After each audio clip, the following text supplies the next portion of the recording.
You can act like a man! What's the matter with you? Is this how you turn out a Hollywood Pinocchio that cries like a woman? What can I do? In 1972, a film changed American cinema forever. The Godfather redefined the gangster genre and changed how movies were made, marketed, and remembered. However, the story behind this classic film is even more surprising than we see on screen. Today, we will reveal secrets the cast and crew have hidden for years. A studio tried to sabotage its own film. Real mobsters watched the production. Actors faced dangerous situations, and many famous scenes were not in the script. You may think you know The Godfather. Marlon Brando, Al Pacino, James Caan, and others have finally shared the dangerous reality behind what many call the most excellent film ever made. From death threats against the director to actual murders during filming, making this movie was not just a bomb. It involved dealing with the real underworld they portrayed. Francis Ford Coppola once said, "If I'd known what I was getting into, I might never have made this film." After today, you will understand what he meant, and you will never watch The Godfather the same way again. Paramount versus Coppola, the war behind the scenes. Studio executives did not support Francis Ford Coppola's vision for The Godfather and tried to undermine him. Coppola said, "They set me up to fail." He faced daily arguments, threats of being fired, and spies on set reporting his decisions. Paramount wanted a cheap gangster movie, while Coppola aimed to create a significant film about family, power, and corruption. These conflicts began before filming started. The budget was very low, only $2 million for a movie with a large cast covering many decades. Producer Al Ruddy found this budget impossible. Impossible numbers designed to make me beg for scraps. The studio rejected nearly every choice Coppola made. They didn't like his dark visual style. Producer Robert Evans joked, "Too dark, literally too dark. Nobody will see anything." The most significant disagreement was about casting. The studio wanted either Robert Redford or Ryan O'Neal for Michael Corleone, insisting on star power. Coppola argued, "Al Pacino is Michael Corleone." Executives called him box office poison. They saw him as difficult and overweight. Coppola defended him, saying, "Well, he's the greatest actor alive." The studio made a tough compromise. Brando would do a screen test, which is unusual for a star like him. He had to work for free and put up a $1 million personal bond to ensure he wouldn't delay the film. Daily sabotage followed. Assistant director Fred Roos recalled, "They'd call Francis during critical setups about urgent budget issues and schedule impossible shooting days, then complain when we fell behind." The studio created a list of potential replacement directors and displayed it during meetings. They'd circle names in red, a psychological warfare tactic, said cinematographer Gordon Willis. Editing was just as tricky. Editor Walter Murch remembered, "They wanted a 90-minute B-movie, but we delivered a 3-hour American masterpiece. They threatened to take the film and cut it themselves." Coppola began shooting different versions of scenes, one for the studio's approval and the real version for his final cut. "I was fighting for my vision while pretending to compromise," he admitted. "It was exhausting and terrifying. I developed an ulcer, lost weight, and couldn't sleep. I truly believed I'd never work again." The final insult came when filming ended. Paramount took out an ad saying, "Mom, The Godfather. Coming March, no director credit." They left out Coppola's name.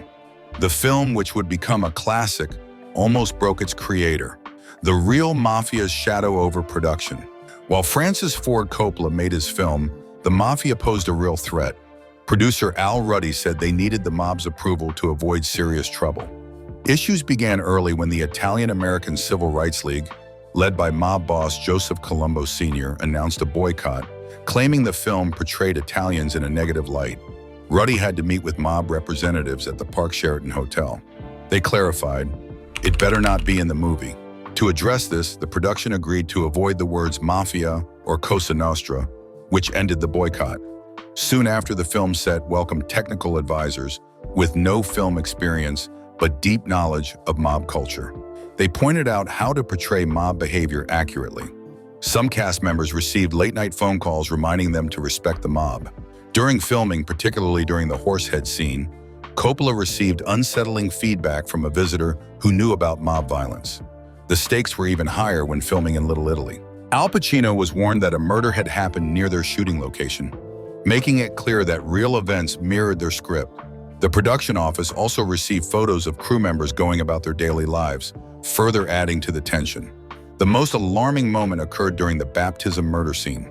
Editor Walter Murch noted that their filming of violent scenes coincided with similar real murders happening in Brooklyn. A mob hit occurred just 3 blocks from their filming location, shocking everyone on set. Joseph Colombo Sr., who had initially opposed the film, but later negotiated with producers, was shot in public while in post-production. This violence echoed scenes they had just filmed. Coppola said, "We were not just telling a story.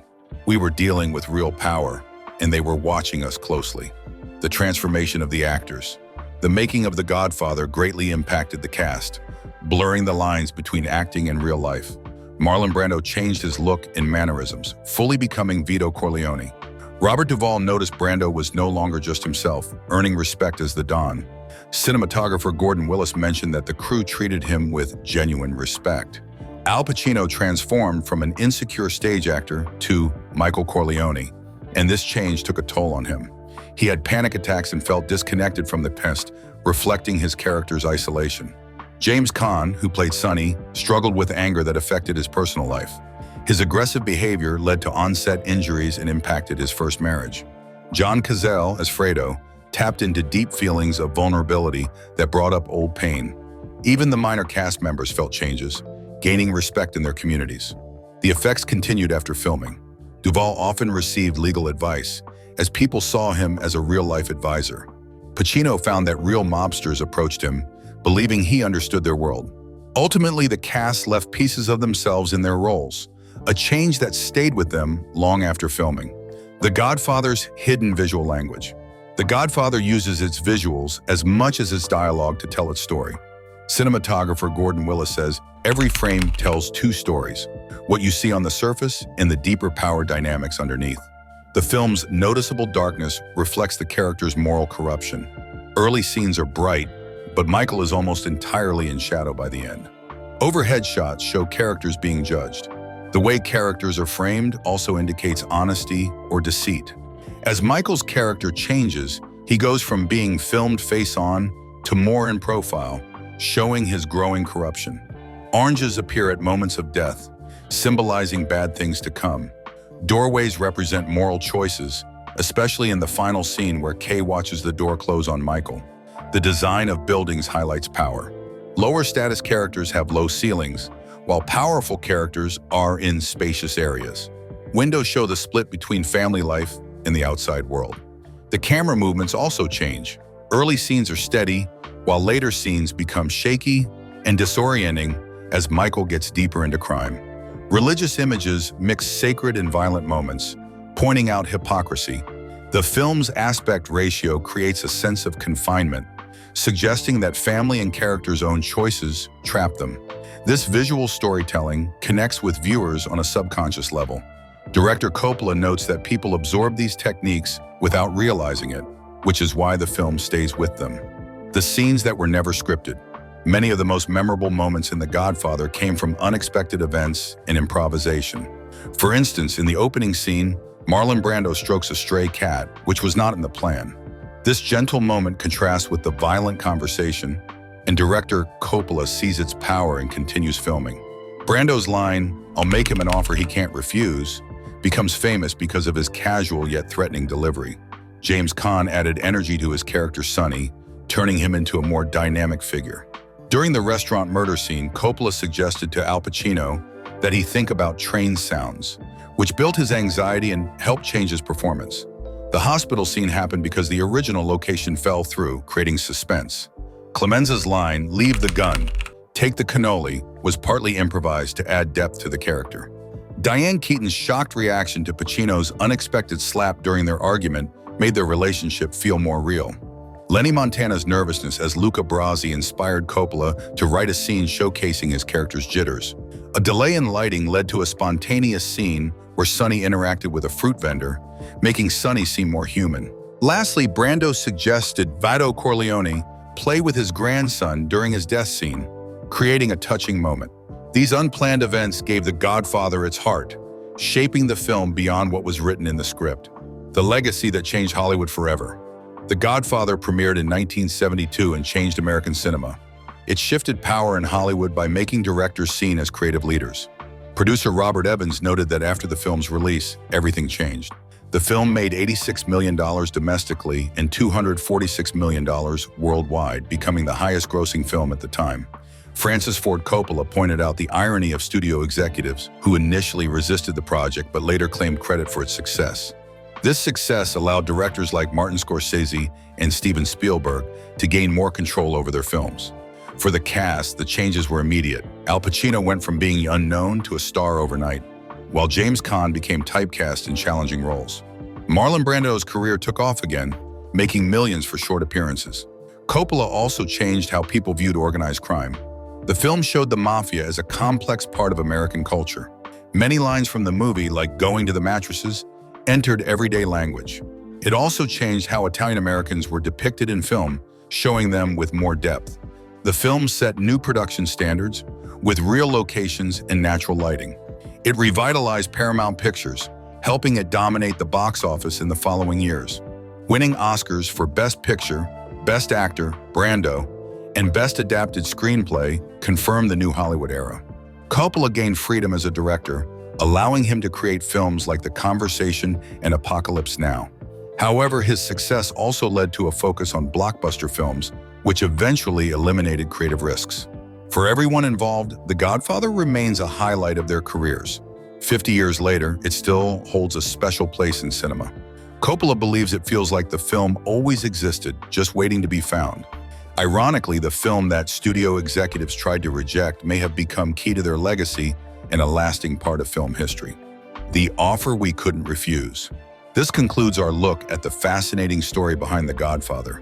The film faced serious studio conflicts and was influenced by real mafia involvement.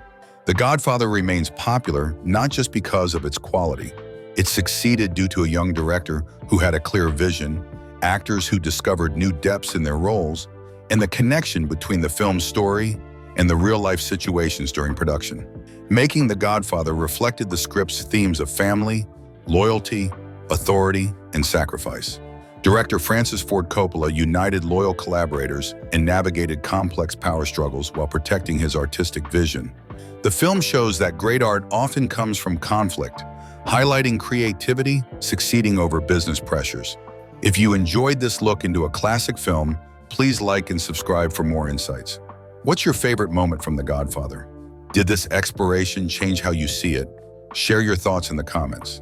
Next, we'll tell the untold story behind another famous 1970s film, filled with studio challenges and surprising moments.